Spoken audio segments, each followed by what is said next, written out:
Coil পাখির recipe তৈরি করা হচ্ছে। আপনারা যারা কয়েল পাখির রেসিপি তৈরি করতে পারছেন না, আমাকে অনেকেই মেসেজ দিয়েছেন কীভাবে রান্না করে, আজকে আপনাদের জন্য তৈরি করছি। হলুদ মরিচ মশলা দিয়ে তেলের মধ্যে টাটকা ভাজি করে নিয়েছি। এরপরে পেঁয়াজ, তেজপাতা, আদা রসুন দিয়ে খানিকটা নাড়িয়ে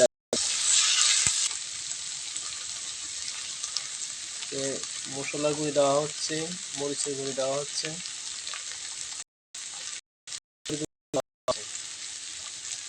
পরিমাণ মতন লবণ দেওয়া হচ্ছে। এরপরে পানি দিয়ে দিবেন, ভালোভাবে মিক্স করে নেবেন। মশলাগুলো উঠানোর পর কয়েল পাখির আগে যে ভাজি করা হয়েছে এগুলো দিয়ে দিবেন।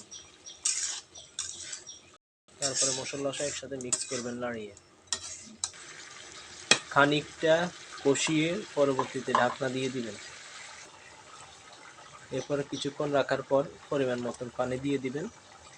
এরপরে তৈরি হয়ে যাবে কয়েল পাখির রেসিপি।